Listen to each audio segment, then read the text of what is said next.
It's the East End, mate. Everyone round here's got a tall tale to tell about the old gangsters. I've heard them all. The blood, the guts, the glory.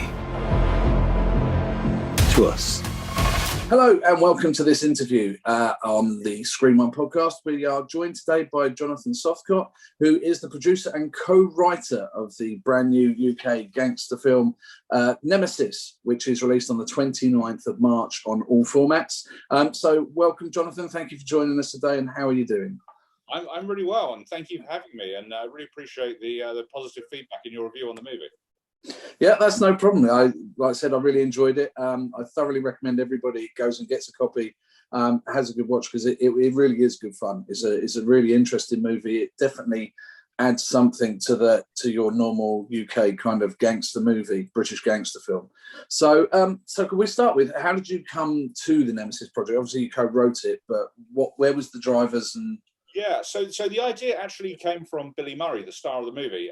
He'd seen a movie many years ago called The Penthouse, which is a 1967 movie directed by Peter Collinson, who did the Italian Job, the original one, the proper one. And he'd seen it, and funnily enough, I'd seen it as well. I don't know where. Maybe I don't think it was on VHS, but maybe on late night TV in the 90s or something. And we kind of both thought that it was the first sort of London home invasion movie, really. And it has some interesting kind of culty cast: Susie Kendall, Terence Morgan, Martin Beswick, but it just sort of slipped through the cracks, which I think a lot of Collinson's work did, because he died very young. Anyway, Billy said, there's a really good sort of idea in doing a London home invasion movie, and this conversation went on over many boozy dinners over many years, and eventually I kind of thought, we really should do this. But how do you make a sort of home invasion movie stand out from the crowd? Obviously, since The Purge, it has become its own sort of mini genre. And there was a very, very good British movie some years ago called Eden Lake, which did it all sort of out in the sticks. And we thought, well, there's never been a kind of gangland home invasion movie. And obviously, it's kind of what I do. I've made dozens of these movies. And so we thought it would be quite a clever way of sort of sticking those two genres together in a sort of Long Good Friday meets The Purge kind of way. And the second half of that is that Billy's been a very, very close friend. I mean, he's virtually part of the family for a long time. And we've done lots of movies together, but I never felt that I'd given him a vehicle that was really worthy of him, because he's such a good actor. And, he's 80 this year, so the opportunities aren't going to last forever. And I thought, let's do something where he can really, really show off, because, I grew up watching The Bill, and he was the best actor in that show, and it was one of the biggest shows on TV. He was so charismatic and handsome and such a good actor, and he still is. The thing about Billy is, I've just told you his age, but whenever we're out, people think he's in his 50s. So he really deserved it, and he really pulled it off. So how did the writing process happen? Because, like I said, you co-wrote it. Yeah. So Adam Stephen Kelly, who works with me at Shogun, the production company, is a kind of regular. We write a lot together, but most of the ideas. So essentially, I'll come up with an idea, and he'll make it pretty and clever. Because I have no delusions about being a script writer, but I'm quite good with sort of story and characters and stuff. So we would spend sort of, a couple of days here and a couple of days there and weekends there together, which would have been in late 2019. Because originally we were going to shoot this in the very beginning of 2020. It was going to be shot in March. And then you can imagine what stopped it with the pandemic. So we were aiming to shoot then, and it came together fairly quickly, and it was good because I have this kind of coterie of actors who I work with regularly, this kind of rep company. We wrote Billy's part for him, we wrote Nick Moran's part for him, we wrote Janine's part for her, and we always had sort of people who we thought we'd love to get so and so for this, and that does make it a lot easier. And those familiar faces, as we call them, are a very important part of differentiating proper films in this genre from the sort of not so proper films. Yeah, absolutely. So you've explained the Nemesis thing. How do you go about choosing your projects? Do you stick to a theme? Obviously, you've done a few of these gangland films, like you've said, but is there any particular thing that drives you and kind of makes you go, I'm going to try that now? Or no, not really. I mean, one of the lessons I've learned along the way, and in the last decade, I've made kind of 40 plus movies, is that you have to make the films that you think people will want to watch, not the films that you want to see.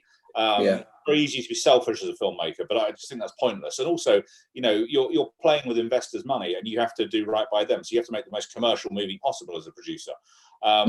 This genre does work very well. You know, it has a long history of sort of evergreen commercial success, and I think if it's done well, there is a real core audience for it, and a sort of appetite for that kind of stuff. So you know, we'll do hopefully sort of 3 of these a year. You know, the smaller British ones, and then we're doing some sort of bigger, more international action movies as well.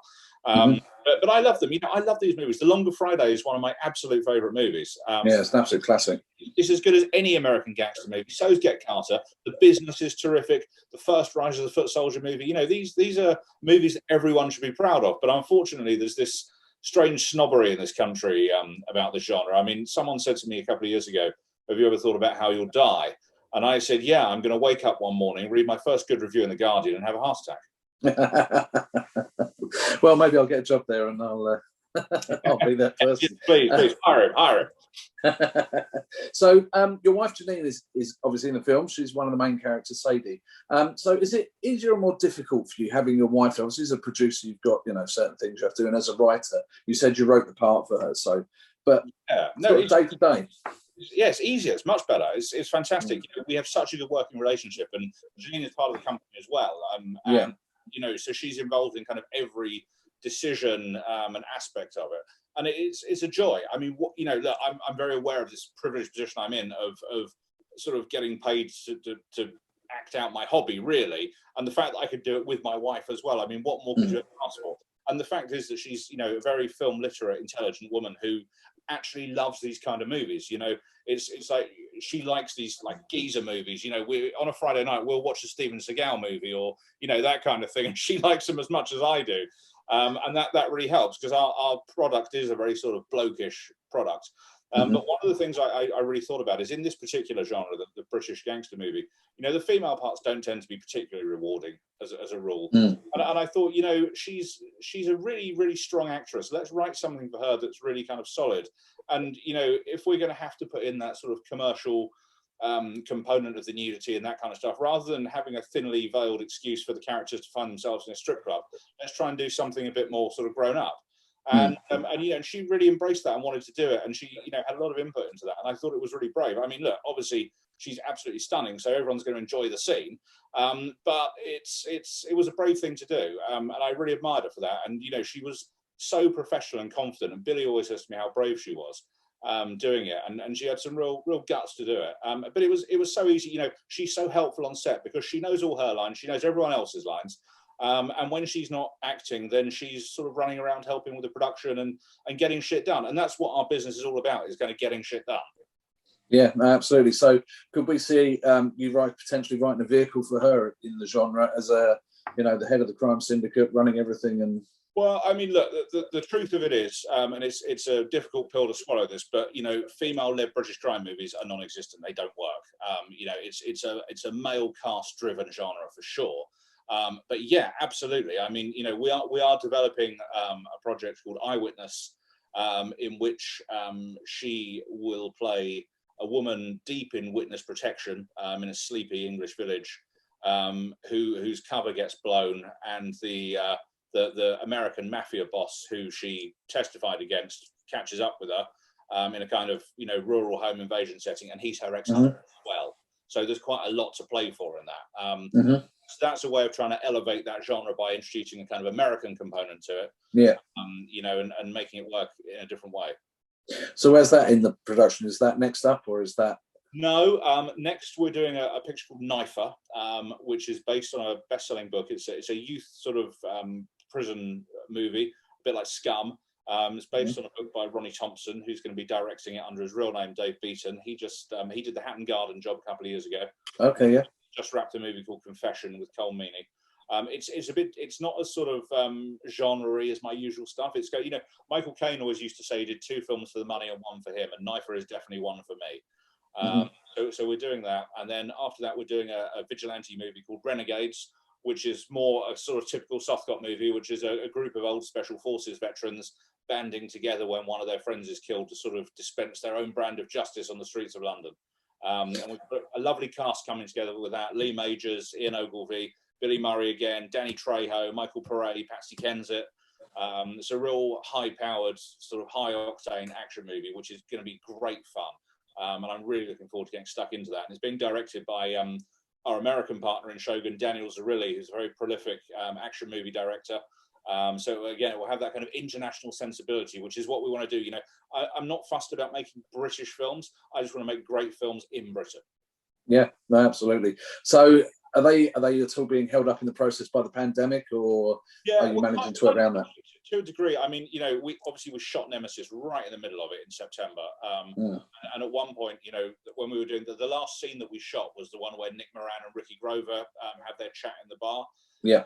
And we were going to shoot that in London, and then London went into tier 4. So we were kind of running through the country trying to beat the tier system. And we actually ended up shooting that in Eastbourne in East Sussex in a friend of mine. Wow. And then they went into tier 4 about 3 days later. So we just got it in the nick of time. Wow.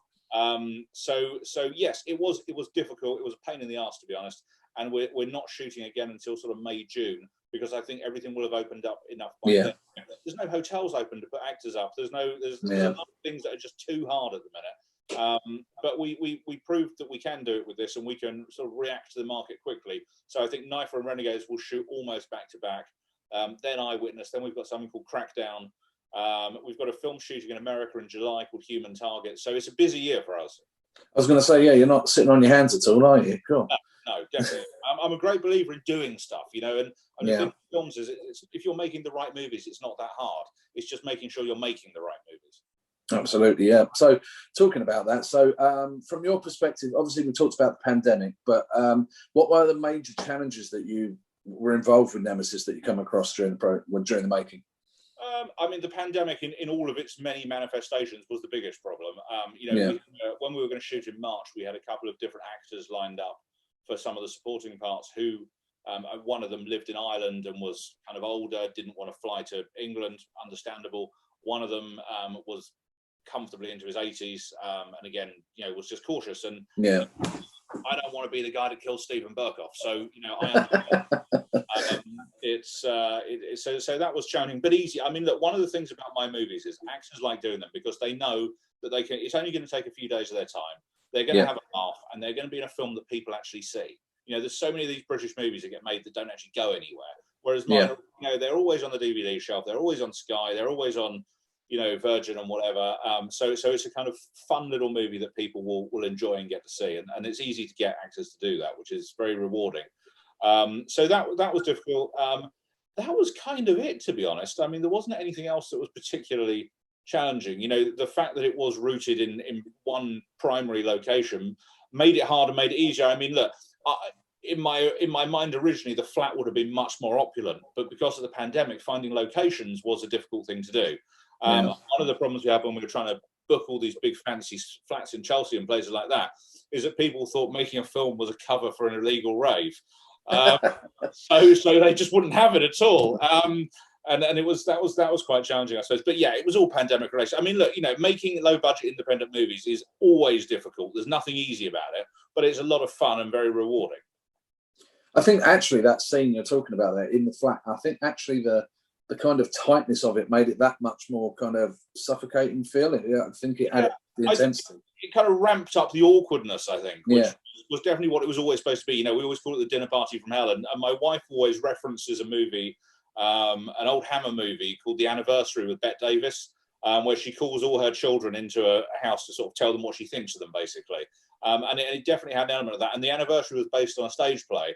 And I think, you know, some of the feedback we've had on this movie is it could actually make a fun play. Maybe fun is the wrong word, actually, because it's so dark, but a convincing play.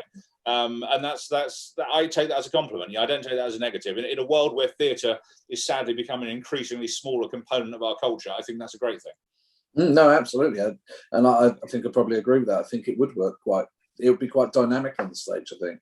Yeah. So the flip side to that question is, so what were the more fun parts of making Nemesis, other than working with your wife, which you've already mentioned? Yeah, I mean, that was great. Working with Billy, you know, there's no working with Billy. We just have fun. You know, we have so much fun. And one of the nice things about it was sort of after work when we were shooting the flat, you know, Janine, Billy, myself, Frank Harper, you know, we go and have a few drinks afterwards and have a kind of social, you know, it's like a family making these movies, really. I mean, Frank I worked with before, Billy obviously indefinitely, Bruce Payne I've worked with before, Julian Glover. You know, it is like a little company that comes together and do this, which is lovely. And so that was really fun. We had fun with the private jet stuff. That was pretty cool. You know, I'm a great believer in trying to get as much production value into these movies as possible, and that does sort of legitimize it. So that was a good day. But I think my favourite memory of making the movie was probably once we got that Nick Moran, Ricky Grover in the can. It was that sense of relief, because it really was quite late in December that we shot that. And we went upstairs to my friend's restaurant in Eastbourne, and he cooked us this amazing rat meal, which was fantastic. So that was really good fun. So that's cool. So and also you managed to get Roger Moore's granddaughter involved, Ambra Moore. So again, will we be seeing more of her in your films, or? Definitely. I mean, yeah, it's one of my great regrets in life that I never got to do a picture with Roger. I worked with him a couple of times. I produced the DVDs of The Man Who Haunts Himself and The Wild Geese. And I tried very hard to get him in a film I did called We Still Kill the Old Way. We Still Steal the Old Way, the sequel. Yeah. The role that Julian Glover did in it. And he said, the problem is, dear boy, if I do one of your films, everyone will think I need the money. and I couldn't really argue with that. You know, I thought that was fair enough. And you know, so I've known Roger a long time. His son Jeffrey is one of my best friends. Deborah, his daughter, was in We Still Steal the Old Way, and another picture of mine. And you know, I've known Ambra since she was a kid, really, and she is a decent actress, very, very good actress, very natural, very understated. And you know, everyone will say, "Oh, well, you know, she only got the part because her surname's Moore." But the thing is, having a famous surname is quite a double-edged sword. You know, everyone wants to meet you, but not necessarily everyone wants to employ you. And I thought, you know what, she can do that part really, really well. Let's give her a go. And it worked out great. And she was a joy to have on the set, uber professional, as you'd expect. And just lovely. And I think she's a terrific actress, and definitely can't wait to work with her again. Brilliant. So we're just finishing up now. I was going to ask you about your next projects, but we've already gone through those. All it really leaves me to say is congratulations on Nemesis. Everybody watching this, please go and rent, buy Nemesis. It's out on the 29th of March at all available places where you would normally buy DVDs and online and things like that. So thank you very much, Jonathan. We look forward to catching up with you again soon when your next projects are out. So thank you very much. Thank you. I really appreciate the time. Thank you.